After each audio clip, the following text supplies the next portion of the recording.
Well, hello. Welcome back for episode 3 Hi, of everyone. TNB. Thank you for tuning in again. Tom, episode 3, Yeah, I know. another one. Crazy. We're here at my one. house. We're recording on a Sunday today.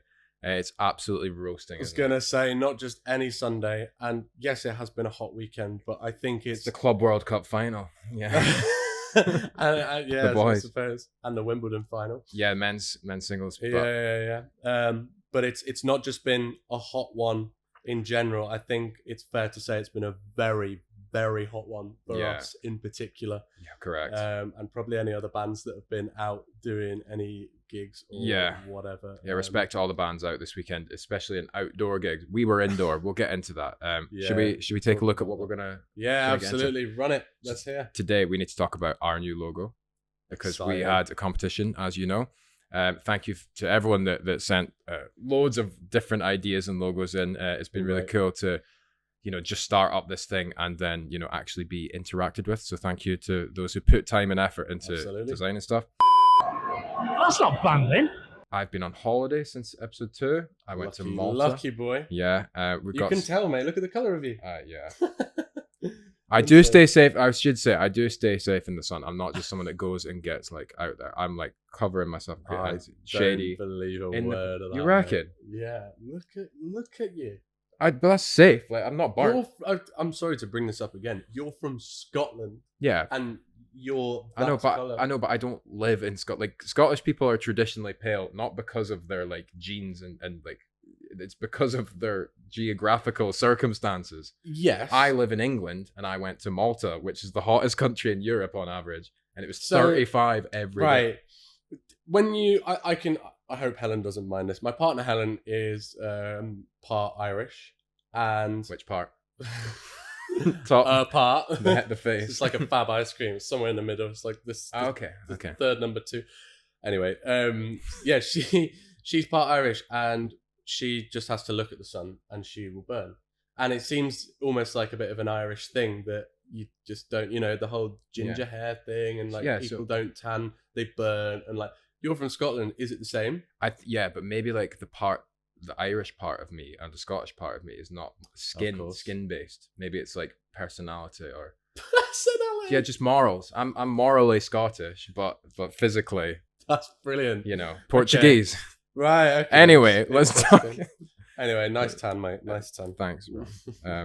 Yeah, we're going to talk about Glyn and Helen Williams, Tom. We are, yeah. And Cory. It's been a busy little year for Cory, but especially month. Hi, Helen. We've had loads of summer plans coming up, don't we?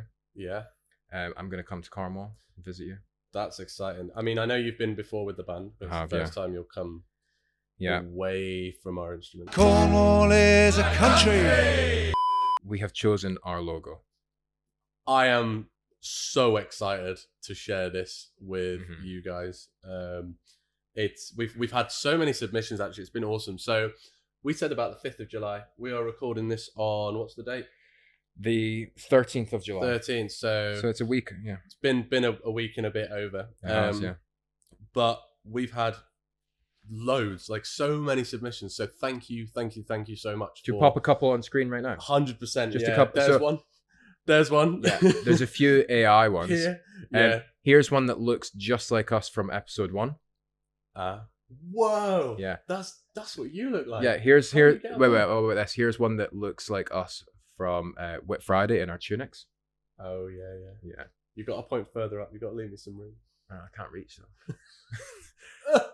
The winning logo comes from a very talented graphic designer and Salvation Army background bloke called Josh, who sent us this. Ooh, I've got the email up here. I'm going to have a cheeky. 26th of June, Josh sent this. So very, very soon after episode 1 came out. He was on it. And I will put it up on screen. It's on my phone as well. He sent us this stunning, have a look. Yeah. He sent us this stunning portfolio of just... He went hard with it, basically. Different brand identities and ideas that he hadn't explored, but he included anyway.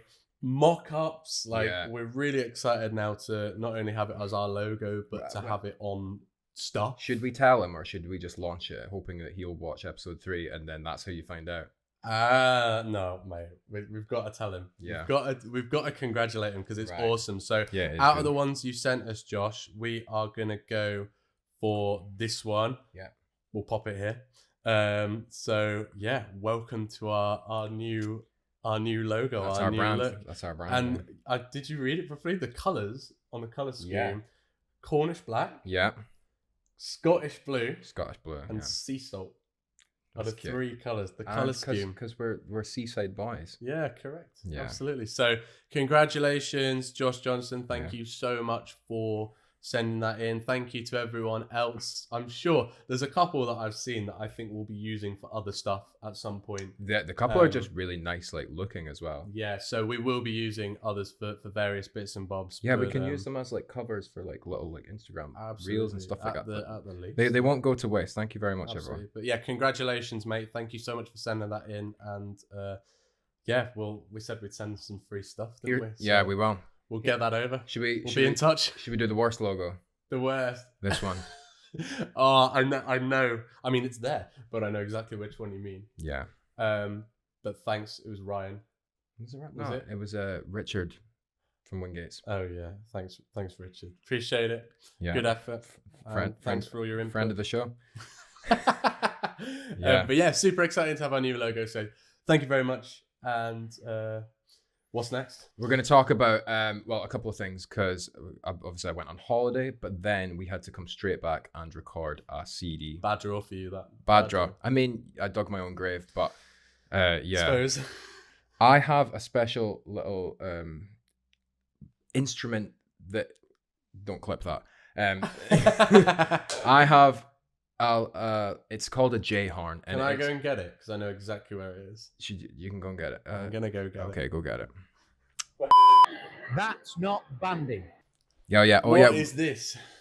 So this is a Jhorn, and despite its size, it is in low B flat, and it has options for low C and E flat as well. So if you play tenor horn, How do you change the options? Actually, it doesn't have E flat. It just has C. So this valve slide, move.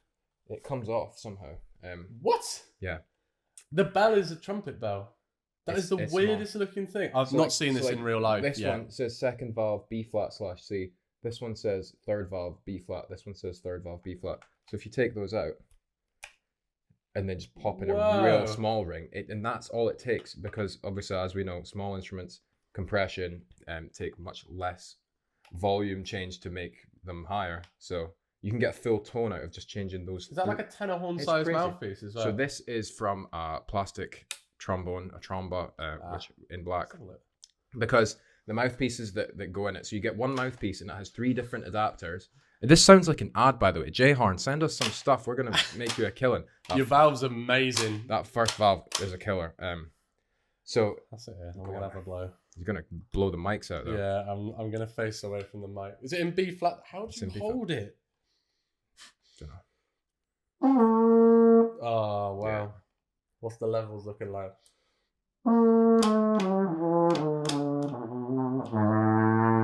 That's the Jhorn.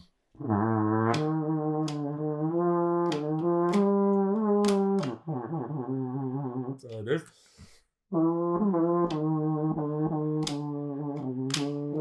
Okay. Are we done? Are we done? Okay, good. I'd just like to apologize for all of that. I am available for weddings, functions. Alright, just because you've done a bit of practice on it. No need to show me up. Should we leave that here? Should we leave that here? Little Jhorn. Yeah. Yeah, it looks like something you'd find. So it's on the side of a sink. For those used to seeing me with a euphonium, obviously it's tiny. It's a baby, and this mouthpiece doesn't really fit in it. It's not supposed to be there. But they give you a mouthpiece with 3 different adapters that you just pull a rubber thing off them and change the shank by putting a piece of rubber on it. So you can have a trumpet, tenor horn. It's trumpet, flugel, tenor horn really, and it says trombone, but it's tiny. This mouthpiece is too. Anyway, so that's the Jhorn. That is what I was playing a little bit whilst I was in Malta, and that is what I take away with me, because you can just put it in, put it in a backpack, put it in. I bought one for Australia, not one of them, but it's is it La Tromba? Like a plastic, I think plastic. it's the Oh no, sorry, it's Playlight. It's a Playlight cornet. Yeah. The valves are metal. They're still not great, right. but they're metal. It was like 100 and something. What I'm saying though, like the plastic trombones and the plastic trumpets and stuff, they're not new, and this isn't necessarily new, but it is, less well known about. So low brass players, you can have an option to take on whether you play baritone, even trombone, if you just want a bit of blowing while you're on holiday or away, or I put you saw the mute. I have a cornet straight mute that fits in that, so I took that just to dampen the sound even further. Just before we move on, I recorded before I went to Australia like an unboxing video. Right. For that plastic cornet, which is sitting on my laptop, not doing anything. So. Oh right. If anyone is geeky and into plastic instruments, I don't think there's going to be anyone. But I might post it. Yeah, post it. I might post it. Post it. I'll finish it and post it. So Malta is beautiful, by the way. I don't know, this is a banding podcast, but seriously, go to Malta. It's not somewhere we really considered, but Spain and France and the usuals, Portugal. But go to Malta. Nice. It is amazing. Amazing place. Beautiful, very hot. And we went the first week of July, so no kids. Beautiful. No offense to kids. There are kids that listen. Destroying the whole population of kids as well. But that holiday made it super hard to get through this week, which was hymn tune CD. Yeah, it was the kind of thing you'd exactly not want to go on holiday before. No. Because you just need chops. You just need stamina. How do you get chops, Tom?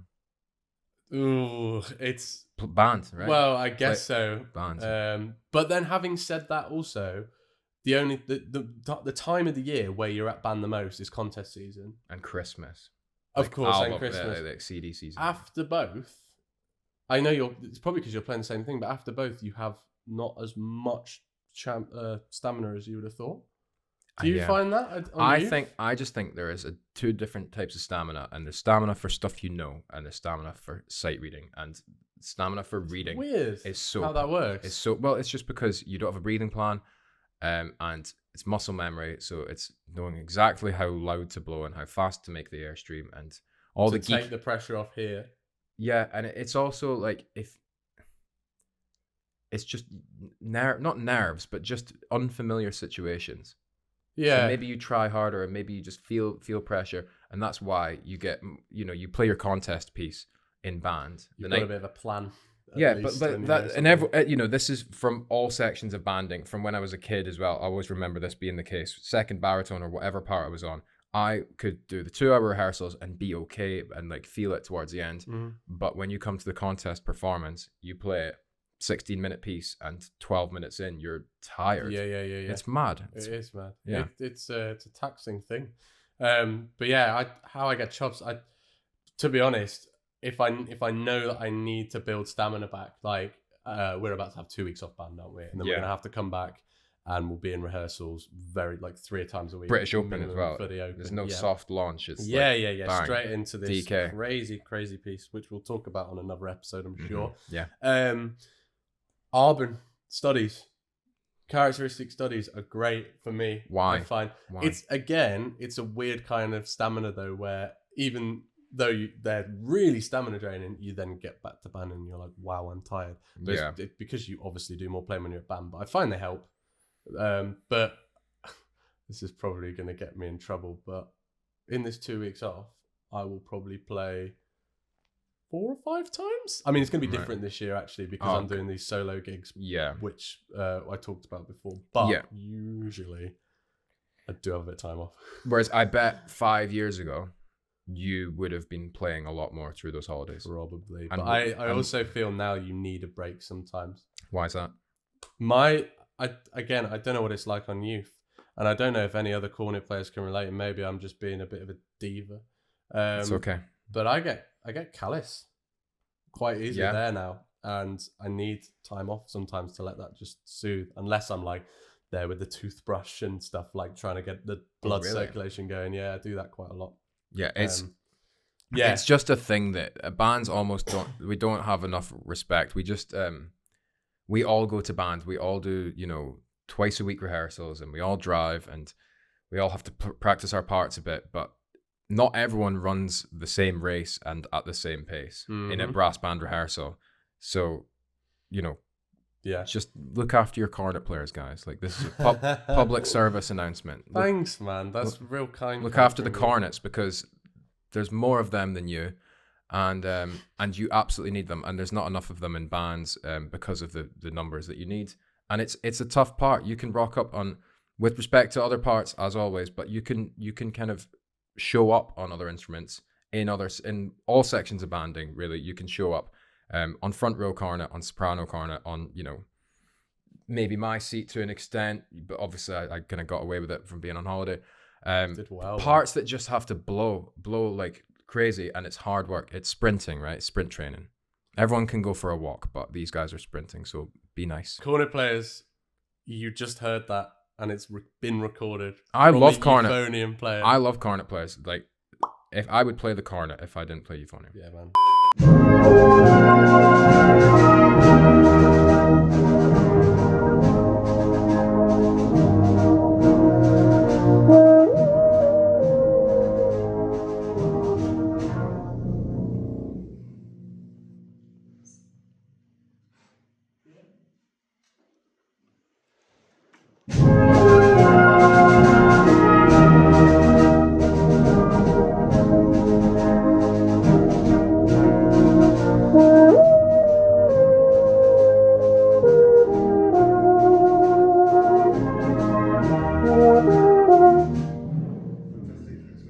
So that's what it sounds like when you play a horrendous bit and then they get the take they want.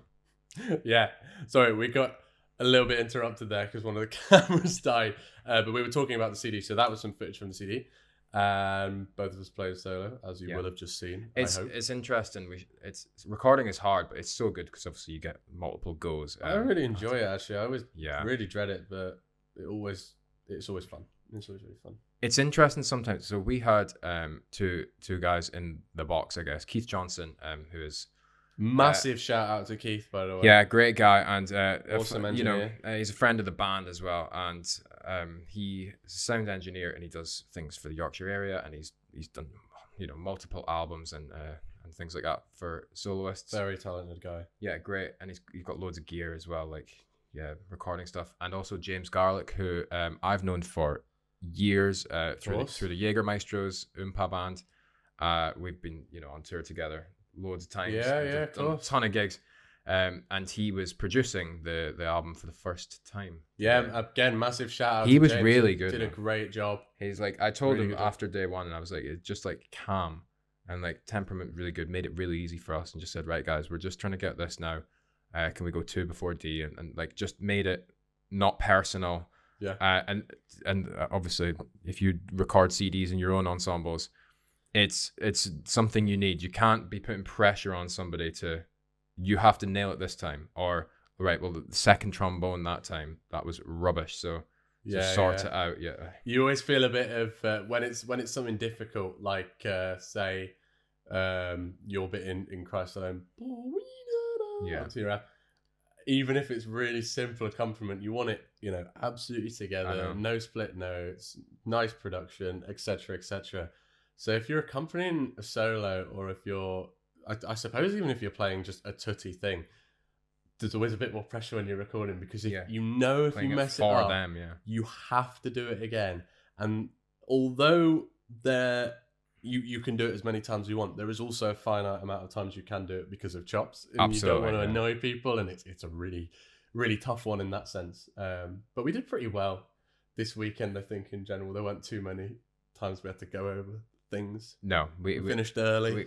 But what I do want to talk about, just, you know, the ladies and gentlemen at Brighouse. And I know it's a little bit kind of self-indulgent, but we were not literally, but it felt like we were at war this weekend. We were in that room. It's in a Hey Edge band room as well.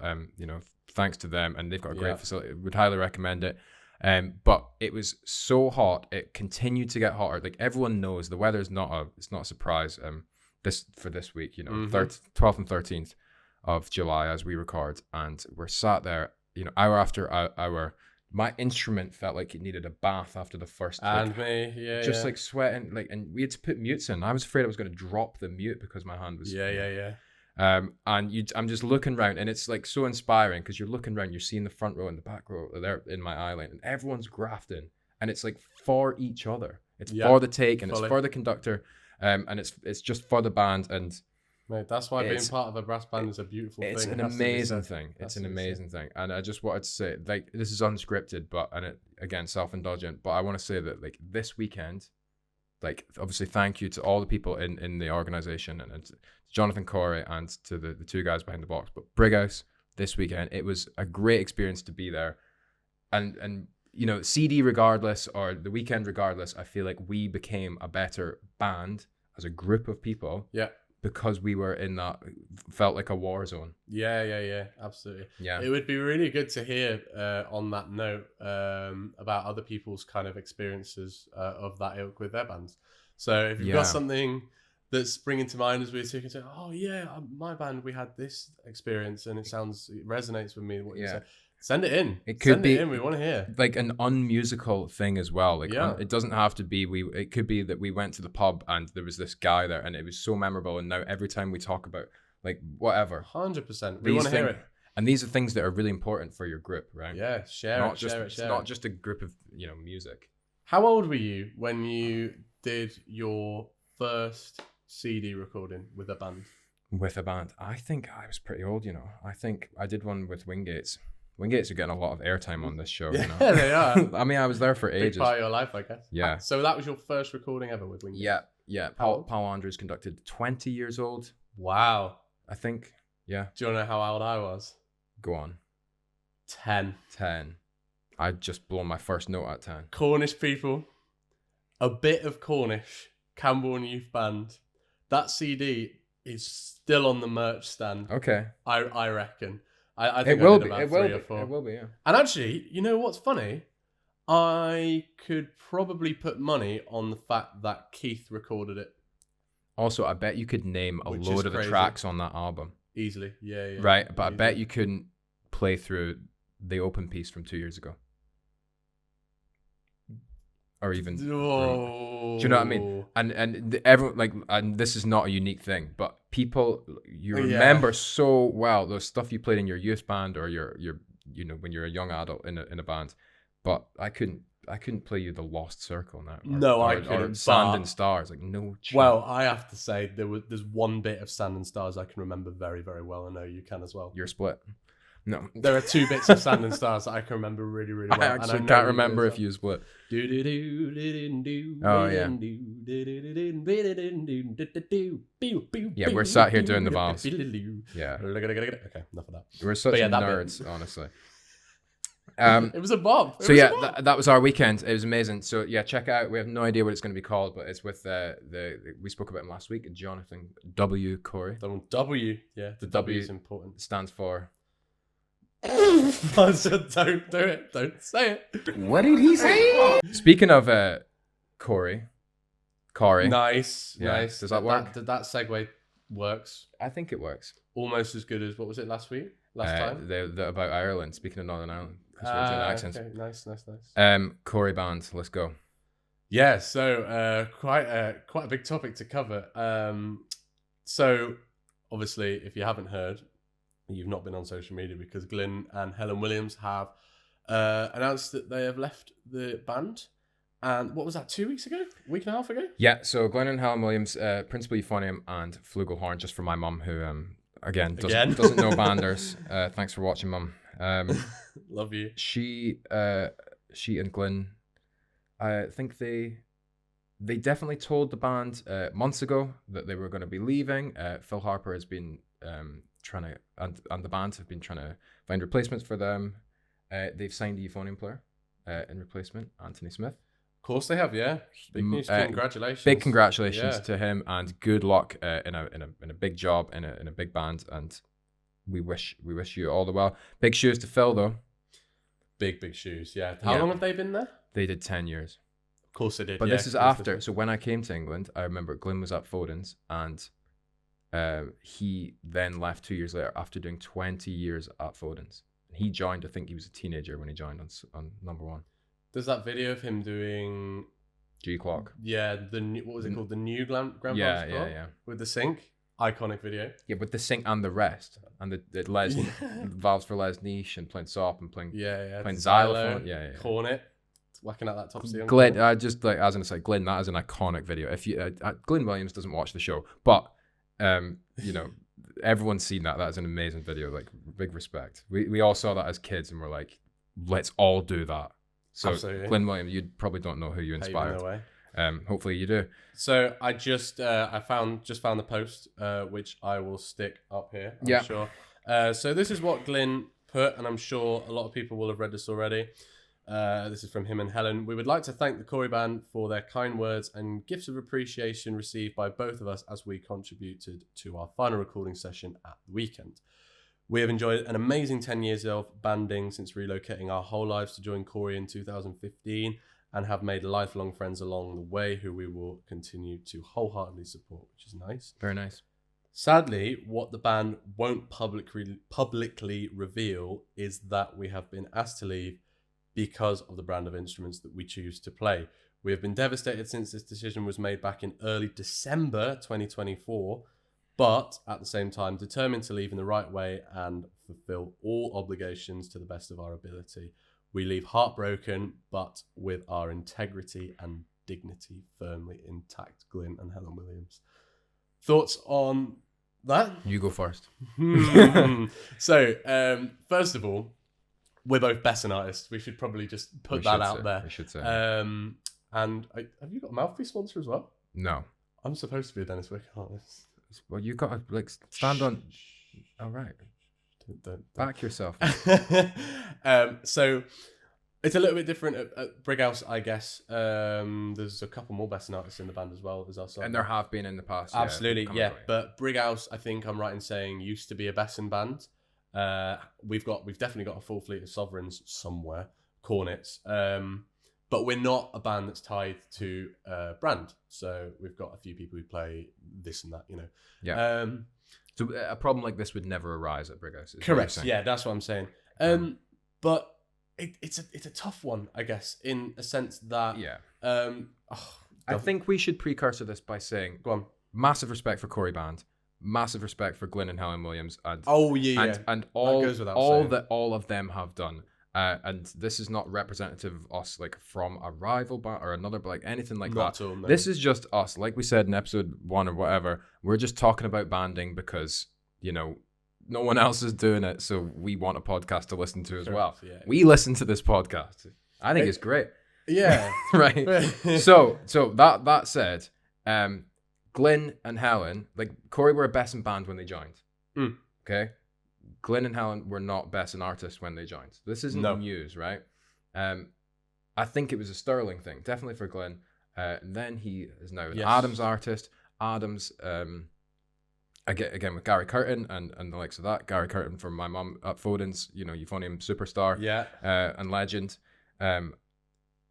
But the Besson thing, the deal with Cory has been, I think, increased with Besson. So Besson want to do more with Cory because Cory are a huge band, not only contesting wise, but concerts and globally, and the stuff they do on social media, which is amazing. They've got a team behind it, I believe, or at least somebody doing lots of good videos and content, which has promoted the band around the world. They're great on the socials. In ways that most, or if not all bands, do not and have not done. Absolutely. So agreed. So I think partly that, and not just the rise of Cory on the contest stage during the time of Glyn and Helen, and also other players, you know, like the likes of Steve Stewart and Tom Hutchinson and Ailsa, and all the people that and Chris Thomas and that were amazing, and all the non-principal players that contributed to those, you know, hat tricks and triple champ and all this stuff.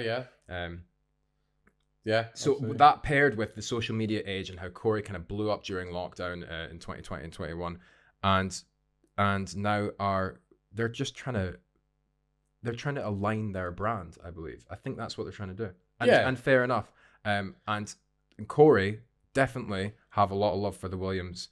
What would you call it? Couple? Okay. The partnership, the duo. And I'm sure, like from their post and you read it there, like they have a lot of love for Cory and the way it is. Yeah, it's just it's a situational thing that is unfortunate, but It's a really tough one. It's like it's got a lot of people talking. Yeah, absolutely it has. A lot of comments. To be honest, that has to be kind of good for the instrument brand. I guess so. Any news is good news. Yeah, and kind of away from I guess any personal kind of side of things. Yeah, it's good for Adams because Possibly, if two Adams artists are willing to leave a post that they have been in for 10 years, to stay loyal to an instrument brand, that can only be a good thing for Adams. Yeah. And Adams, like we were saying in the car, are, you know, in terms of brass, like they've obviously been around forever, but like in terms of brass, it's still, would you agree, like relatively new? In the brass banding world, in terms of it being like a more like competitive / leading brand, like the Bessons and the Yamahas, you know, to an extent. Yeah. Definitely, but it's got to be good for them, and it does. It kind of hopefully. It's like imagine we were. I'm not going to mention because Dusty will get angry. Imagine we were a Geneva band at Brighouse. Okay. We're both Besson artists. Yeah. What do you do? I think you asked Geneva. What? Ask them what? What do you think about this? And like, what's the deal? But as we know, there is a Geneva band up the road, and they have a good friend, Mike Cavana. Our mate, of course, yeah. On a Besson instrument, Besson artist for years. That works. Yeah, and that's the thing. Like, do they make a baritone? Yeah, Geneva. Yeah. Do they? Oh, yeah. Okay, just checking. How rude. I'm not clued up. I'm not clued up. And that's the thing. And like, you know, people get asked to join different bands, and like I said, Besson knew that Glenn and Helen played on those instruments or different instruments when they joined the band. But also what I would say is that if it's like a sacking or being asked to leave the band, which, you know, that's what they've said, which, you know, effectively a sacking, but if it was like a real sacking, if somebody said to you, right, Tom, we don't want you anymore, you'd just kind of go, wouldn't you? And it's like, what, I know they stayed and they did the area and they did the Euros and they did, but they didn't have to do that. And I know they've come out and said like we fulfilled our commitments and like that was like a loyalty thing, but really I think if they were fully sacked, if it was just like black and white, we can't have you in the band, but will you please do the Euros? Will you please do there? I think you'd be like, no, like screw you, like I'm not sitting and doing these CD recordings. So and Cory, fair enough they've not got into a to and fro on it on Facebook or any other social. They've not responded to that big post that says like we were asked to leave and heartbroken and stuff like that, which, you know, they can't really do that because it's tricky when you get into that. But I'd say there's no smoke without fire. I'd say that it can't be as black and white as they play the wrong instruments for us, so they can't be in the band. You never know the full story. Like Glenn, and I know Glenn and I know other people in the band, and I'm not trying to speak out of turn, but I am just trying to say that it's not just the fact that they play on Adam's instruments that they're not at Cory band anymore. And I'm not even backing that up with any fact-based data, but if that was the real 100% issue, they would never have been in Cory band. And they would not have stayed and played at the Euros and all this for the last decade or even this year for Cory band. So you know, fair enough. Like all the love and the hate on Facebook for whatever side of the coin you're on, but man, there's more to this than meets the eye. So just like you heard it here first, folks. Just chill on it. It's a massive deal as a story because it's two amazing, you know, legendary players and an amazing legendary band. But it's not just a cake. Come on, guys. Like we're, you know, it's not just that they play Adam's instruments. Like it can't be. It can't be. And you know, I'll you know, like flag to the mast on that. It can't be. Okay. Yeah, absolutely. And it's not like they're not going to bounce back anyway, Glenn and Helen. They'll be back doing something insane really, really soon. I'm sure. They're calling DK, getting rid of us. Yeah, we're next. Oh god. Chris and Tom. I knew it was only a matter of time. You can play flugel, right? Yeah, no, it's some might say I could, some might say I can't. But yeah, so and Mike. Just as a small one, so I spoke to Phil Harper, and also he watches the show. Thank you, and he didn't have to do this. I just want to say thanks to Philip Harper for after episode 1 messaging me privately and saying he liked the show. Appreciate that. He's not on social media, but he got sent it and he watched it and thought it was really nice good. to hear, and something that he, you know, he wanted to to see in banding, which is really, really nice. So thank you for that. Mm-hmm. But he calls me up and, he says, do you want to come play for Cory? And I'm like, yeah. I'm amazing. And part of it was like, I play on a best instrument, best in artist.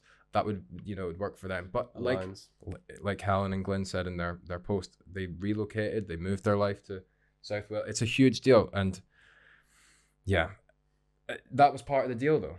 The Besson thing, and they need a Besson player, and Black Dyke at the time, they they had a vacancy, and they said, well, you can come and play on a Geneva, and there's a sweetener with that deal, and that's the thing, when you get to this kind of it's this, I don't want to say this level of banding, but just this kind of money wise in terms of like instrument deals and sponsorship and promotion, it's just a thing. You all know it is in the top bands, if you like.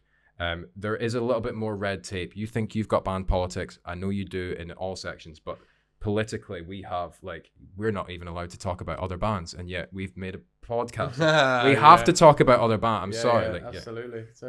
So it's never just a case of, come down to this band. There's always something, especially when you're a top principal in a top brass band. It's a big gig, and for all the people liking and commenting on Glyn and Helen's stuff and the Cory band stuff, they're people that know them, and they're people that they then have to go out and play well in front of on live streams nowadays, and on YouTube, and on 4 Bars Rest comments, and it's a tough gig. So for Glyn and Helen to do what they've done for that long in the top bands, winning as well, solo prizes.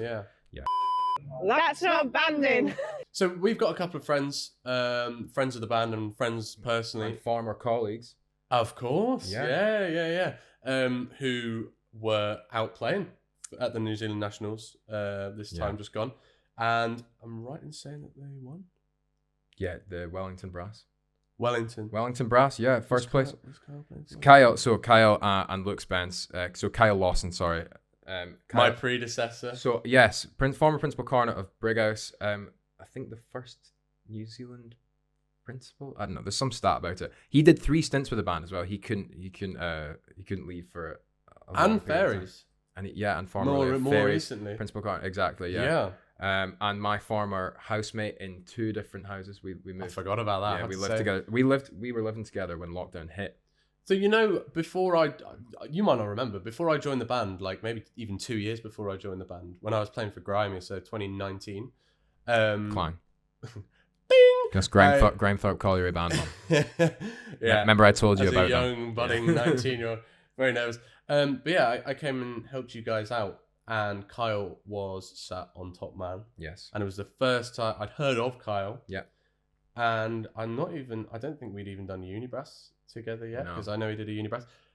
But I just remember hearing Kyle play, and it's the first time I heard, what Kyle's sound is like. Yeah. It's iconic. It's just such a beautiful cornet sound. It is.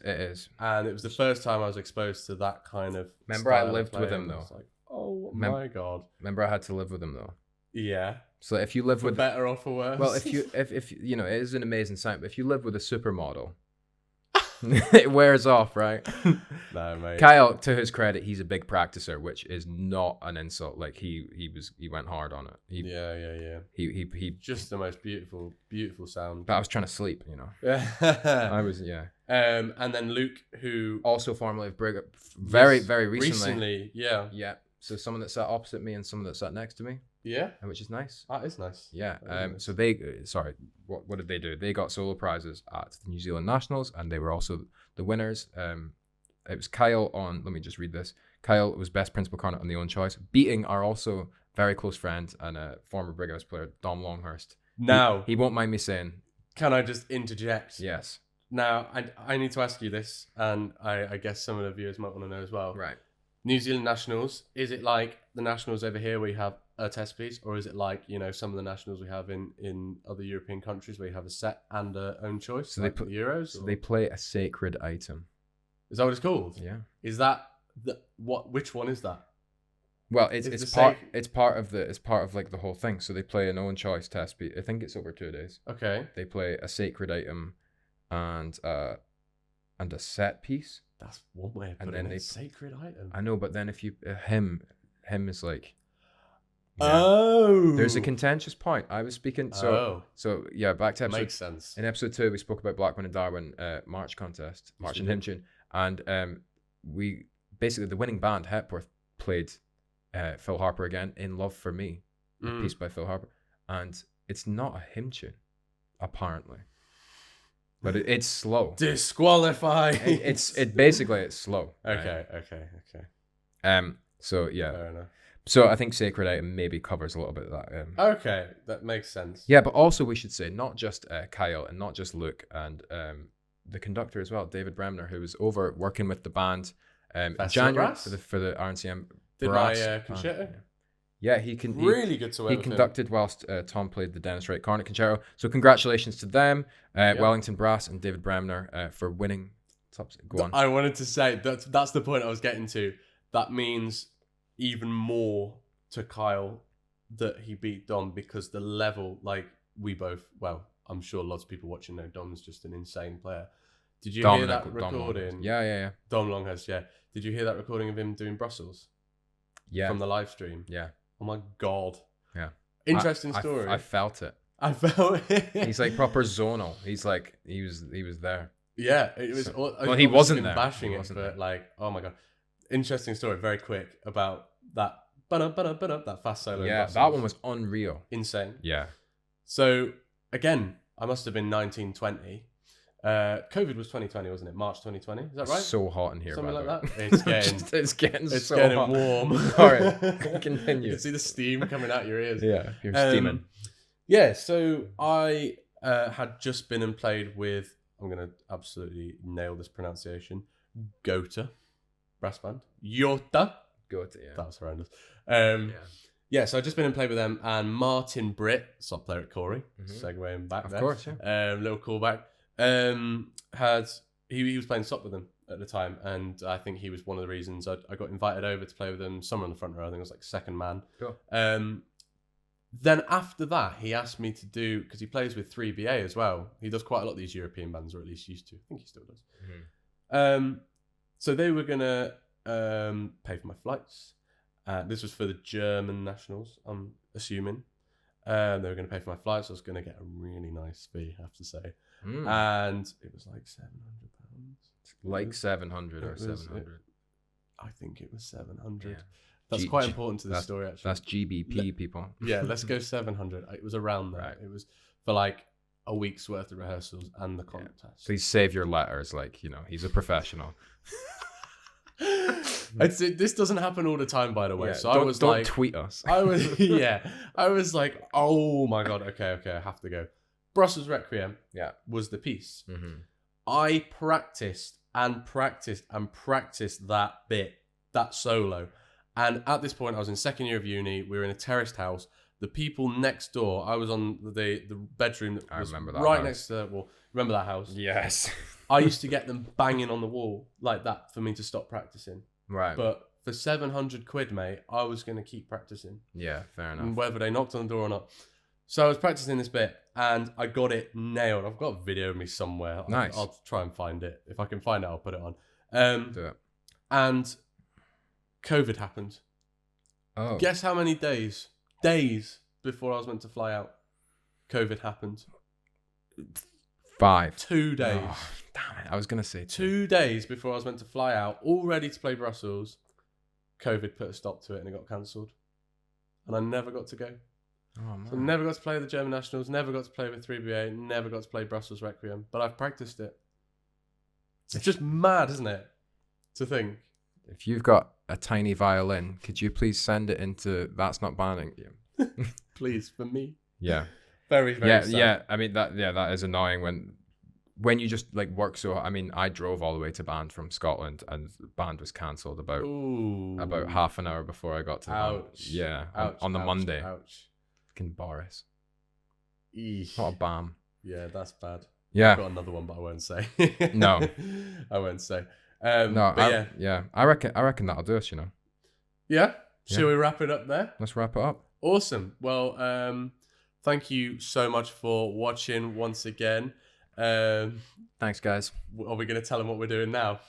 Well, yeah. We We've got to. Have you seen that Who Wants to Be a Millionaire clip sorry to break the ice, on Who Wants to Be a Millionaire, when when they're about to answer a question and then the siren comes in and goes, and it's like, oh, you know what that sound means? And it's like, oh yeah, it means, we got to come back next time. So it's like, oh yeah, we've ran out of time. Sorry, we'll see you on the next show. And then you traditionally you'd wait a week. Okay. Have you? So when the woman, so there's a woman contestant sat there, she answered the question, and Chris Tarrant's like, oh, I'm sorry, we've run out of time. You know what that means? And then she says, I've got to go get changed.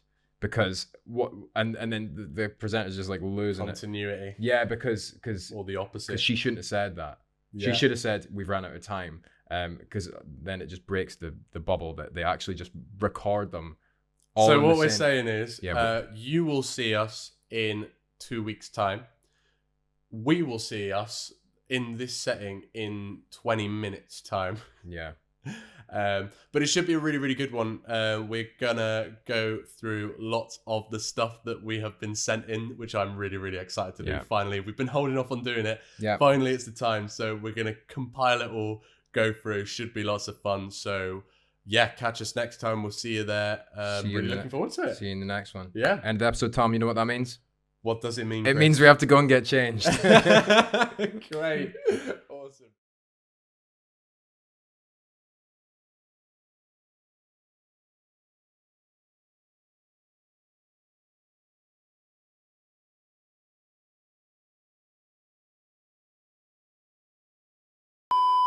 That's not banging.